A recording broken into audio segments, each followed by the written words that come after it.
On today's show, we're going to talk about build files, pictures, and why they're a good idea in your build.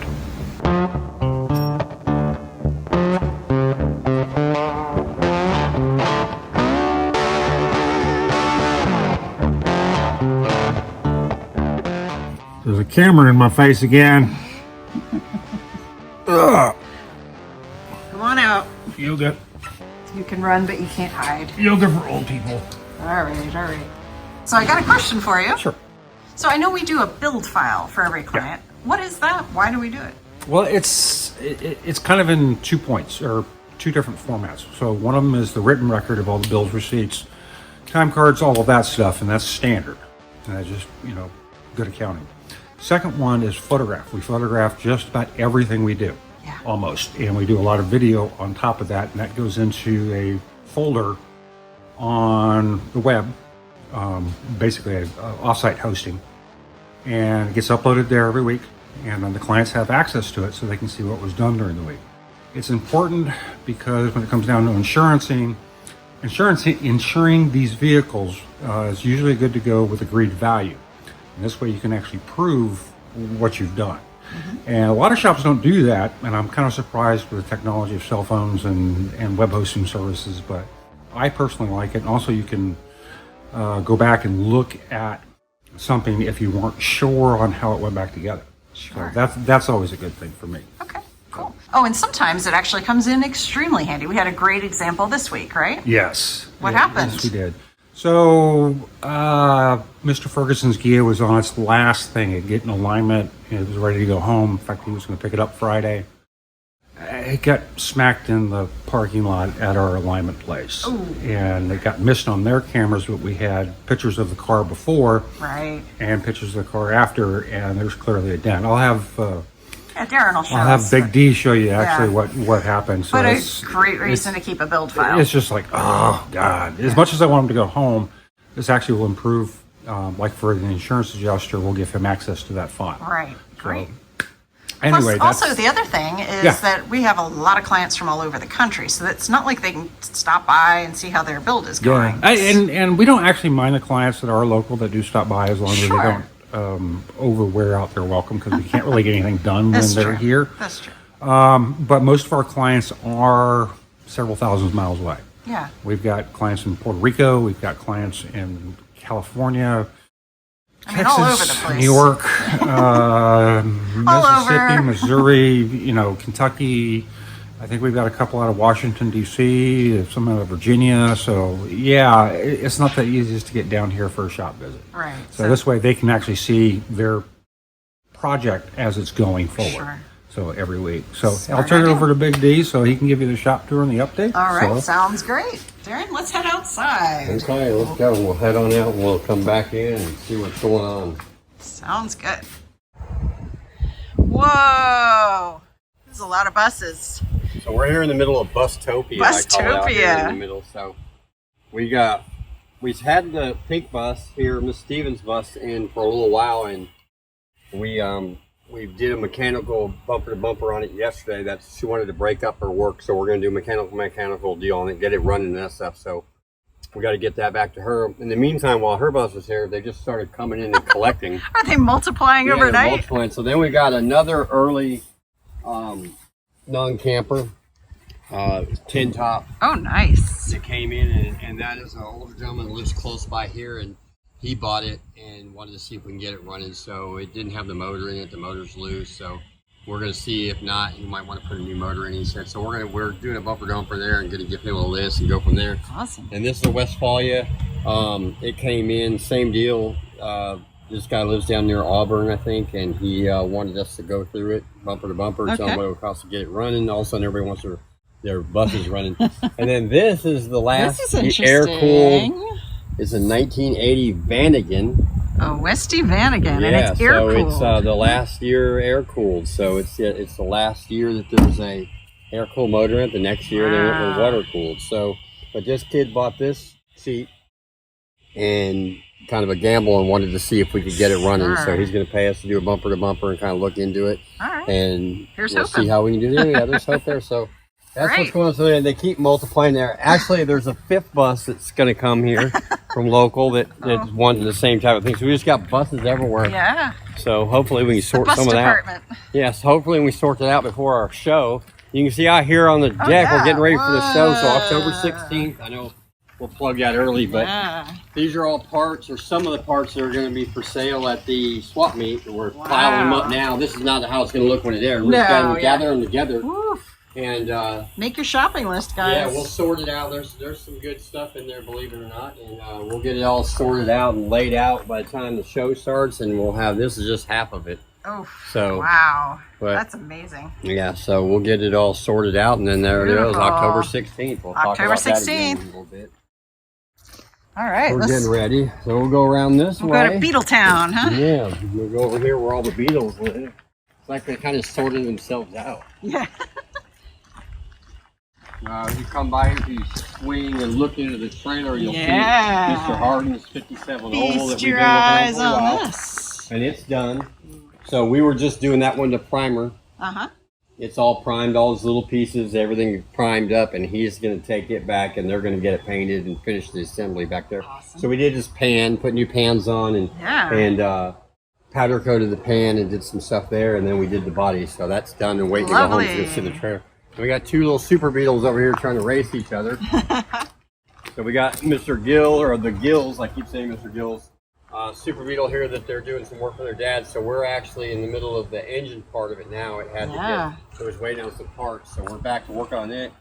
Miss Steele brought hers back. You saw this a couple weeks ago. It was here for some work that had been sitting a while, and we got it running again for her, and she's been driving it, but then now that she drove it, she found some other things she wants, so it's back in for some other work. That's how you find the things. Yeah, so we're going to do a few other things with it and get it going.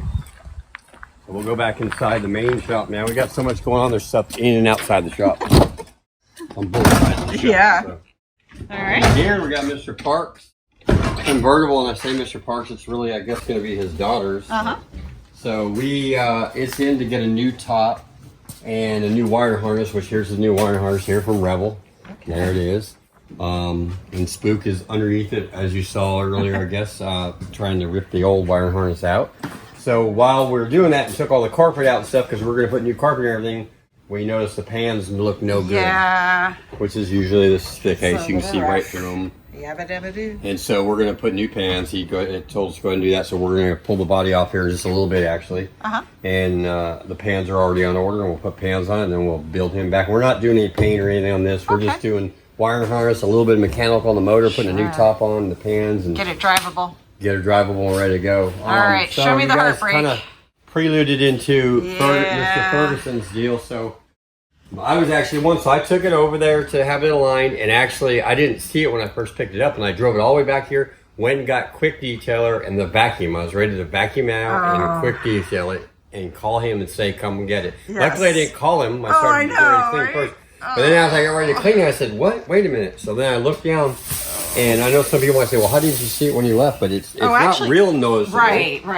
And it looked worse in the pictures that I saw. Yeah. So it hit it right there, and I cracked the paint and everything. Yeah, it's gonna have to be painted the whole front clip. Yeah, because it's a unibody. So, yep.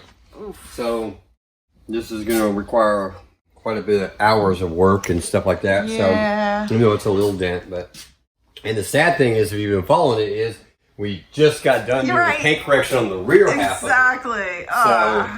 So yeah, and that was a lot of fun trying to match the paint. So we'll see how that little saga goes. So, but what are you going to do? It happens. So there you go. So now it's back in the paint booth again. All right. Well, we got some work done. So some cars just fight. I just don't want. Well, I called Mr. Ferguson. He was, you know, he took it pretty well. He said, "I guess I must be cursed." Oh, poor baby. So I said, "Well, either you are or we are. I don't know which one it is, but somebody is."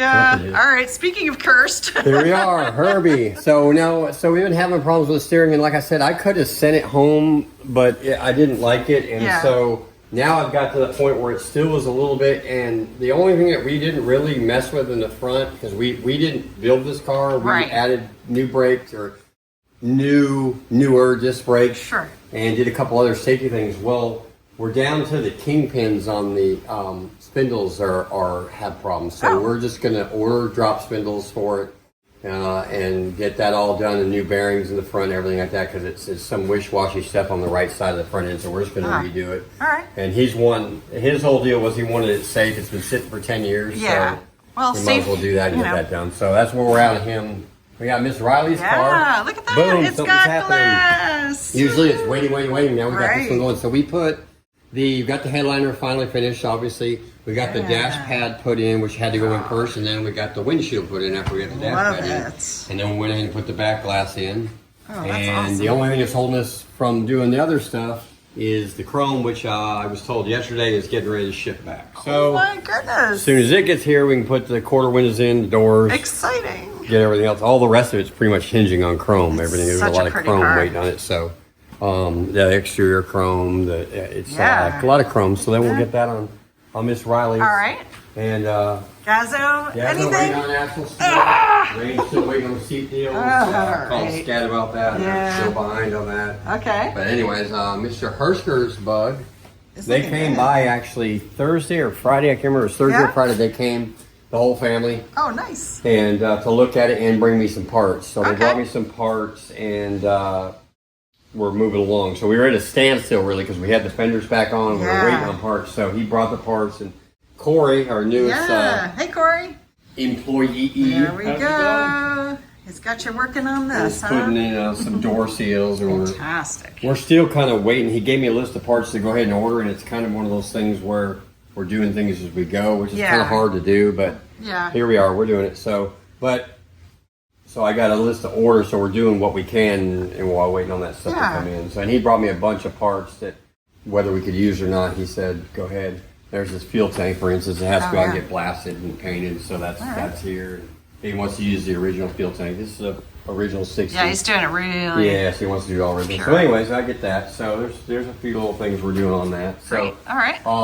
And then if we go out here to the on deck area, we'll see what's going on there. Whose is this? Well, this is the motor that came out of Mr. Bauer's bus. Oh, okay. You all were following Mr. Bauer's. He had a new turnkey motor and drove it home, and somehow the oil escaped out, and then it stopped running. So we got this motor back, pulled it out, tore it apart, and we're looking at it to see what's going on. In the meantime, we just decided to go ahead and order him a long block so we could take and put it back together and get him a motor going, and we're going to figure out what the deal is with this. And we do know that the oil leaked out because of the valve cover gaskets. They weren't seated right. So we'll deal with that later on that another segment. But if you look at it here, if you come look at it on the video, you'll see all those Volkswagen people in Volkswagen heaven.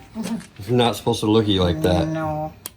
And it's cracked. So, and you can see the line where the valve cover was seated against it. So under pressure, and when it gets hot, would allow oil to come out the bottom of that. On both sides it did it. So anyway, so we're going to deal with that, figure that out later. But we went ahead and got him a long block, and we're going to put his motor back together and get in his bus, because they've been waiting a long time for their bus to get back to him. They call it Smurf. It's blue. And it's out front. We'll take a picture of it before we leave. So let's go out here, and we'll see what we got going on here. So we got Mr. Henry's bus there. Yeah. He sent a headliner, and the headliner really wasn't the right one necessarily, and they went to put it in there and had a couple problems, so we're going to have to order a headliner for it, so we're in a holding pattern. But in the meantime, he wanted the front end lowered. If anybody that follows bus worlds, most of your buses sit kind of like a lowrider with a higher in front, so he wanted it dropped down. So we got some drop spindles in, and new tie rods and new ball joints and everything in front, all his front, and new steering stabilizer, and that's all there. Going back together there. A couple other mechanical things. He's got a transmission on its way. We ordered it because he's got the original transmission, and he wanted a freeway flyer, so we need a little faster. So we got that coming, and we'll get that going. And there's a couple other little mechanical things, and we'll get him back together. Now over here we have Mr. Hatcher's 67 convertible. Y'all been following for weeks, and Jeremy's almost done with it. He's actually doing final touches on it. Oh, nice. And we're not sure what the next stage is. I have to call the client because we're kind of going to play it by ear piece on by that. piece. He wanted all the metal work done first, and it's almost all done. So he put all new heater tails and supports on here, a new luggage tray, new lower inner fenders on both sides, a whole lower quarter on the driver's side, and a busy patched guy. a whole bunch of holes. He made a trap door so that this client wanted so that in the boat world, you know how hard it is to work on the top of the motor sometimes. So he wanted a hole here in the luggage tray where you could take it off and get to the top of the motor right there. So we did that for him. Yeah. So I didn't know that was a thing. That's great. It is now. It is now. So Jeremy cut it. We kind of designed it out and cut it out, and we're going to finalize it a little bit. But yeah, that's the easy way to get to the top of the motor. Very smart. But anyway, so this one, as far as we know, is real close. I'm going to call the client here and say, okay, what do you want to do next? Yeah. And we go from there. So we're not even sure if it's getting prime. Pretty sure you don't want something on it, so we don't have bare metal going back. Yeah, you don't really want bare. Anyways, all right. That's that. And then the parting shot, we'll open the door and you can see poor Mr. Bauer's bus right there on motor in it. And you can see it. It's sitting, the one out there sitting rear end high. Oh yeah. So there it is, the light blue one. Yep. And that pretty much sums it up. That's pretty much it. All right. Well, you guys, you know what to do. Bye, nice people.